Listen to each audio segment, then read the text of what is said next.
पढ़ने के लिए। Hello children, welcome back to your channel master ji. 9th class. आज हम पढ़ते हैं रामधारी सिंह दिनकर जी की कविता गीत अगीत। और कविता को पहले पढ़ने से पहले हम पढ़ेंगे कवि परिचय। तो इनका टाइम रहा है 1908 से 1974। रामधारी सिंह दिनकर जी का जन्म बिहार के मुंगेर जिले के सिमरिया गांव में 30 सितंबर 1908 को हुआ। वे सन 1952 में राज्यसभा के सदस्य मनोनीत किए गए। भारत सरकार ने उन्हें पद्म भूषण अलंकरण से भी अलंकृत किया। दिनकर जी को संस्कृति के 4 अध्याय पुस्तक पर साहित्य अकादमी पुरस्कार मिला।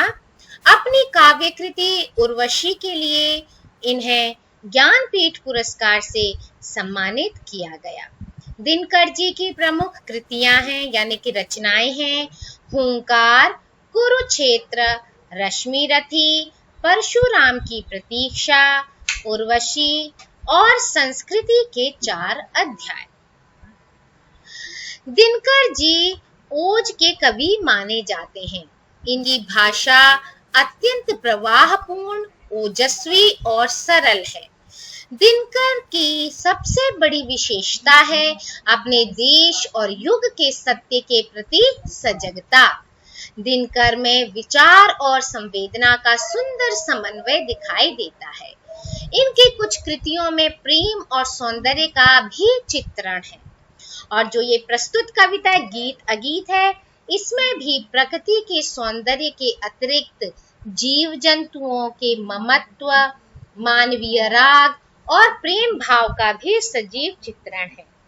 कवि को नदी के बहाव में गीत का सृजन होता जान पड़ता है, तो शुक-शुकी के कार्यकलापों में भी गीत सुनाई देता है। और आल्हा गाता ग्वाल बाल तो गीत गान में निमग्न दिखाई देता ही है। कवि का मानना है कि नदी और शुक गीत सृजन या गीत गान भले ही ना कर रहे हों, पर दरअसल वहां गीत का सृजन और गान भी हो रहा है। कवि की दुविधा महज इतनी है कि उनका वह अगीत जो गाया नहीं जा रहा, जो मौन है, जो चुप है, महज इसलिए अगीत है, सुंदर है, मतलब जो अगीत है वो सुंदर है, या ग्वाल बाल द्वारा सस्वर गाया जा रहा गीत वो सुंदर है। वो बस इस चीज में कंफ्यूज्ड है, क्योंकि मन की भावनाएं तो दोनों की ही है। ठीक है, चलिए इस कविता में पढ़ते हैं उन्होंने और क्या क्या चीजें बताई हैं। तो सबसे पहला पैराग्राफ गीत अगीत का हम स्टार्ट करते हैं। गीत अगीत, गीत अगीत कौन सुंदर है, गाकर गीत विरह के तटनी, वेगवती बहती जाती है, दिल हल्का कर लेने को उपलों से कुछ कहती जाती है। तट पर एक गुलाब सोचता, देते स्वर यदि मुझे विधाता, अपने पतझर के सपनों का मैं भी जग को गीत सुनाता। गा गा कर बह रही निर्झरी, पाटल मूक खड़ा तट पर है, गीत अगीत कौन सुंदर है। इन पंक्तियों में जो प्रस्तुत पंक्तियां हैं उसमें कवि ने प्रकृति के सौंदर्य के अलावा जीव जंतुओं के ममत्व का, हमने जैसे पहले पढ़ा, मानवीय राग, प्रेम भाव, इनका सजीव चित्रण किया है। और इन पंक्तियों में वो ये पूछना चाहते हैं कि गीत और अगीत दोनों में कौन अच्छा है, कौन सुंदर है। तो इन पंक्तियों में कवि ने क्या बताया है कि जो नदी है वो विरह का गीत गाती हुई बहुत तेज गति से भागती हुई जा रही है, अपने मन की व्यथा, अपने मन की पीड़ा को सुनाती हुई। किसको सुना रही है? मतलब उनको जो नदी के किनारे हैं, है ना, नदी का जो किनारा है उसको सुनाती हुई तेजी से भागती जा रही है। ऐसा लग रहा है कि वह सागर से मिलने के लिए उतावली है, क्योंकि नदियां क्या होती हैं, सागर में जाकर मिल जाती हैं। तो इसके इस कार्य को देखकर, इन चीजों को देखकर मतलब कवि क्या कह रहा है कि जो किनारे हैं नदी के उससे टकराती है ना जब नदी, तो उन्हें लगता है कि ये उससे कुछ कान में, उसके कान में कुछ कहती हुई और सागर से मिलने की जल्दी में वो भागी जा रही है। नदी कितनी तेज चलती है, बहुत तेज बहाव होता है ना। और इसीलिए रास्ते में क्या तट जो भी किनारा मिलता है, जहां भी उसके किनारों को छूती हुई लहरें आती है ना, किनारे पर आती हैं, उछलती हैं, कूदती हैं और फिर आगे बढ़ जाती हैं। तो वो कभी यही सोचता है कि ये क्या कर रही हैं, इन किनारों से कुछ बातें करते हुए जा रही हैं। और बहता हुआ पानी जब किनारों पर टकराता है तो उससे बहुत ही मीठी मधुर ध्वनि गूंज उठती है। तो नदी के किनारे पर लगा हुआ गुलाब क्या सोच रहा है, जब उनसे बहती हुई जा रही है, वो क्या सोच रहा है कि हे विधाता, हे भगवान, अगर आप मुझे स्वर देते, यानी आप मुझे भी क्या देते, स्वर देते, बोलने की ताकत देते, तो वो वरदान देते, तो वो भी अपनी आप बीती सुनाता। आप बीती क्या है, नदी की तरह वो भी अपनी आप बीती, अपनी कहानी सुनाता। वो अपनी क्या कहानी सुनाता, अपने पतझड़ के सपनों का। मतलब जब पतझड़ होते हैं तो क्या होता है, पेड़ों से पूरे पत्ते क्या होते हैं, गिर जाते हैं। तो वो भी अपने उन दुख भरे पतझड़ के दिनों को बताता, अभिव्यक्त करता। नदी गीत गाते हुए, कल कल करते हुए क्या करती है, आगे बढ़ जाती है, प्रवाहित होती जाती है और सागर से मिलने की जल्दी में भागती जाती है। और किनारे पर खड़ा गुलाब चुपचाप उसे देखता रहता है। उसकी पीड़ा मन की मन में ही रह जाती है क्योंकि वो बोल नहीं पाता है। तो देखिए, गुलाब का फूल कैसा है, मूक है, यानी चुप है, वो अगीत हो गया। और जो नदी बहती हुई, आवाज करती हुई, इतनी, आप कभी नदी के किनारे बैठना ना शांत जगह में और सुनना, आपको इतना अच्छा लगेगा, बहुत ही अच्छा अनुभव होगा। और आप ये देखेंगे ना तो आपको लगेगा हाँ सचमुच में गीत गाती हुई जा रही। जो कवि कविता लिखते हैं ऐसे ही नहीं लिखते हैं, वो इन चीजों को महसूस करते हैं तब लिखते हैं। तो आपको भी ऐसा ही महसूस होगा कुछ। तो फिर कवि वही पूछता है कि जैसे वो शोर करती हुई भाग रही है नदी, तो वो गीत अच्छा है या मुंह खड़ा हुआ अगीत वाला जो गुलाब है वो भी अपना मन बता रहा है, या वो सुंदर है। चलिए अब बढ़ते हैं हम दूसरे पैराग्राफ में। बैठा शुक उस घनी डाल पर, जो खोते पर छाया देती, पंख फुला नीचे खोते में, शुकी बैठ अंडे है सेती। गाता शुक जब किरण बसंती, छूती अंग पर्ण से छनकर, किंतु शुकी के गीत उमड़कर, रह जाती स्नेह में सनकर। गूंज रहा शुक का स्वर वन में, फूला मग्न शुकी का पर है, गीत अगीत कौन सुंदर है। अब देखिए, इसमें भी वही प्रकट और मौन का ही अंतर बताया रही है ना।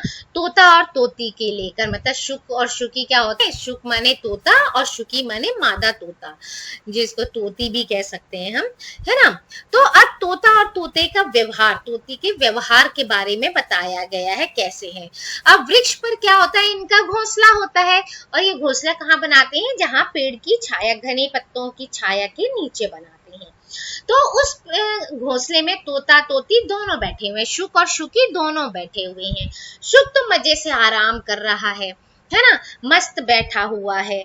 और शुकी जो है अपने पंख को फुलाकर उसी घोंसले में अपने अंडे को से रही है ना, पंख फुलाकर उन अंडों को घेर कर बैठी हुई है।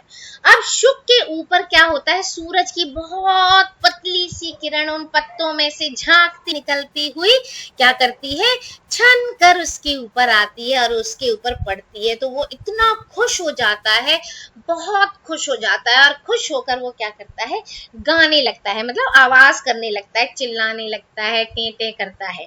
तो इस तरह से वो उसके इस आवाज को ही वो कवि क्या कह रहे हैं कि गा रहा है, प्रसन्न होकर गा रहा है।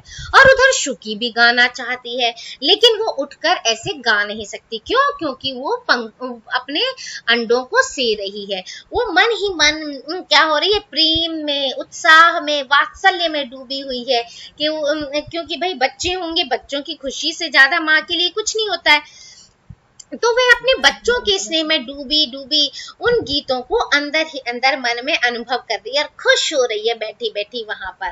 तो शुक का जो स्वर है, शुक का जो चिल्लाना है, वो चारों तरफ वन में गूंज रहा है, टे टे टे टे कर रहा है। लेकिन जो शुकी है वो अपने पंखों को अंडों पर फुलाए हुए मगन होकर बैठी है।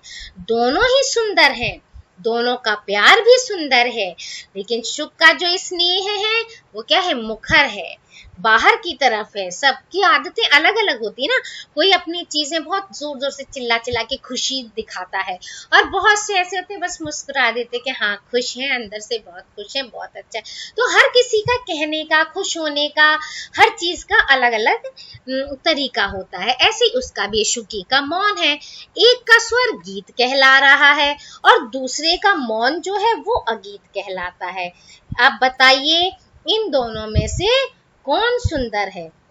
मतलब शुक अपना स्नेह प्रकट कर रहा है, गाना गा रहा है, पूरे वन में उसकी आवाज गूंज रही है, वो सुंदर है, या शुकी के हृदय का वह प्रभाव, मतलब जिसमें उसका भी मन कर रहा है गाने का, लेकिन उसके मन में भी लहरें उठ रही है ना, कि मैं भी गाऊं, लेकिन वो स्नेह से ओतप्रोत होकर चुप रह जाती है, वात्सल्य में डूबकर चुप रह जाती है। वो अपने स्नेह को व्यक्त करने के लिए उसको स्वर नहीं मिल पाते हैं, वो कून फांद नहीं सकती है।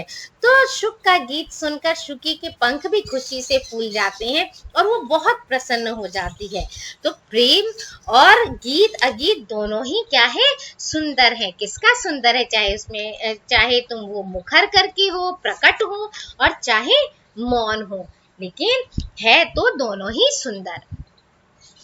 आगे है थर्ड पैराग्राफ। दो प्रेमी है यहाँ, एक जब बड़े सांझ आल्हा गाता है।